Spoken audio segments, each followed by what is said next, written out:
Hello, everybody, and welcome to the inaugural episode of Raiders of the Netflix, where I talk about shows and movies that I've watched on Netflix and what I like, what I don't like, etc., etc. So, for this inaugural episode, I've recently gotten into Netflix, got it, and discovered the addictive qualities that it possesses. And first up on my list of shows to watch was something that has been recommended to me by many, many different Marvel fans and collectors. And that is this show, Avengers, Earth's Mightiest Heroes. I heard really great things about it, mainly focusing on great writing, great characters, and just overall a very high-quality animated show.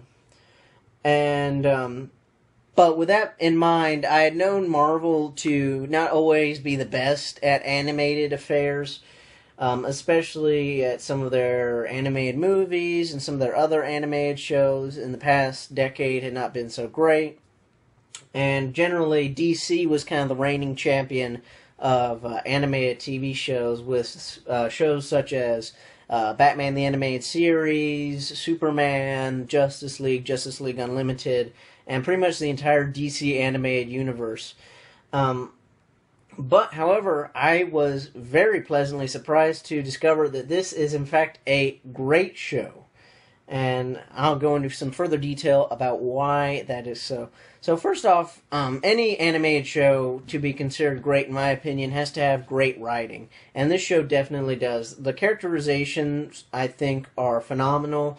They're really accurate to the comics, to the source material, something that live action can't always do just for, practical reasons or because some executive, thinks that it'd be too childish or something to put in a live action movie.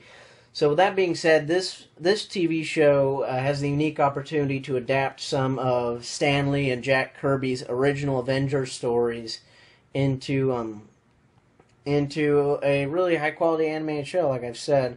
And the important thing about that is it doesn't feel cheesy. As I've discovered, kind of over the past decade, the quality in children's TV shows has kind of gone downhill in terms of the writing quality, and a lot of modern day animated shows are definitely aimed towards kids, and it feels like the people making them didn't really put any effort into them because they know, oh, it's just going to be kids watching this show, so they won't obviously care about how good the writing is as long as they see superheroes punching each other.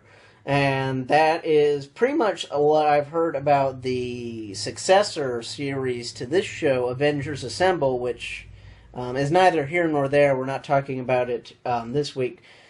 But this show actually manages to entertain at both a level that a younger fan would like, a younger child who is into superheroes, as well as the more mature viewer, such as us, the fans of Marvel, and parents who will be watching this show. Like I said, there's great characterizations in this show. All the characters are present as you would expect them to be, including ones that we haven't seen in live action yet, such as Hank Pym, Ant-Man, and the Wasp. Also, something I found pretty interesting about this show is the Hulk, actually. In most adaptations of the Hulk character, they generally go with the Savage Hulk interpretation, where Hulk is just this big, lumbering savage monster that is just indiscriminate with who or what it destroys. And that's true both for previous animated versions of the character and for live-action interpretations of the character. Even in the Marvel Cinematic Universe, Hulk is still pretty much a savage. He's just Banner barely has some control over what the Hulk does. But this show does an interesting thing where it's kind of like a dichotomy between the Hulk and Banner, where it's kind of like their voices in each other's heads. Whoever is currently in the physical form has the other kind of conscious in their mind talking to them, which allows for some interesting conflicts because then you can actually have talks between Bruce Banner and the Hulk in very different viewpoints. Hulk is still, simple-minded. He's not going to be, an elegant writer or anything, but he is much more aware and reasonable than his live-action counterparts. And so his perspective is very different than that of Banner's. So that has an interesting conflict that I've never seen before in an animated or live-action portrayal of the character. Excuse me. Also, being, like I said, an animated series where you have, a new adventure every week. Or there are multi-parters, but just, bear with me. A new adventure every week. It allows the show to go into a lot more obscure characters that have never been animated before, to my knowledge, including Mandrill, who you actually saw at the beginning of this episode, if you've been paying attention to the background, who's a big baboon guy who is incredibly obscure, It's like, he's never going to get an action figure made of him. But also Kang the Conqueror, who was a very important Avengers villain in the comics, but we've yet to see him in live action. And also Graviton, who's another Avengers villain that's pretty obscure that I highly doubt we're going to see in a feature movie. So they get into a lot of obscure villains and a lot of different stories that have not been told in this format before. Also, the quality of the animation, I think, is pretty superb. As you can see behind me, the action looks fluid. It looks, it's entertaining. It doesn't look cheaply animated. I mean, it shouldn't look anyway. This is a Disney XD. You've got the Walt Disney budget behind you. You would expect superb animation, and they deliver. And actually, is some of the character designs actually are kind of reminiscent in my mind of the Bruce Timm DC animated shows, which were a personal favorite of mine growing up, and are still some of my personal favorite shows. Also, another thing about this show that really sets it apart in my mind from any previous Marvel animated show is that there's a bigger Marvel universe in this show. Whereas in previous Marvel animated features, it's always felt very localized.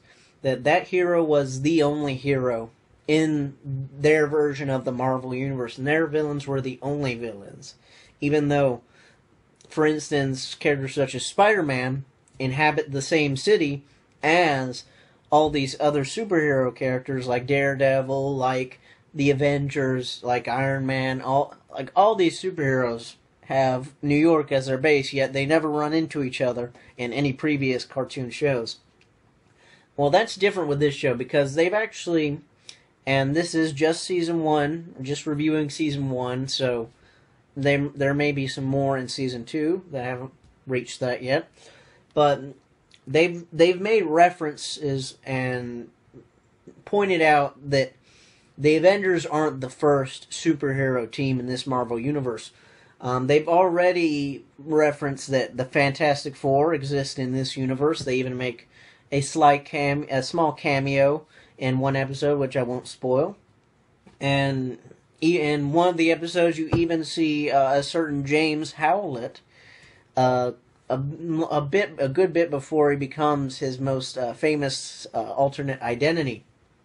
So they acknowledge the fact that the Marvel Universe is this big, huge, expansive comic book world, and that there are other heroes in it besides the ones that the show is focusing on. And I've actually read somewhere, and I'm not sure if this is true or not, if the source was credible, that this show actually takes place in the same fictional universe as the animated show Wolverine and the X-Men, which is also on Netflix and may be featured in a future episode. Keep that in mind.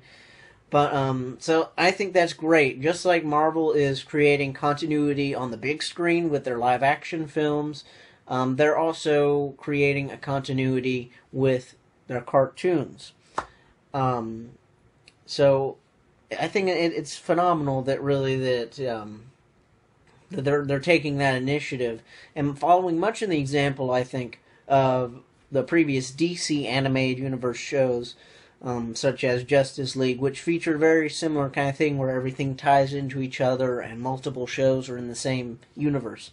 So I think that's great that Marvel did that with this show. Onto going back to the writing aspect, there's a lot of great plot nuances and mysteries in Season 1.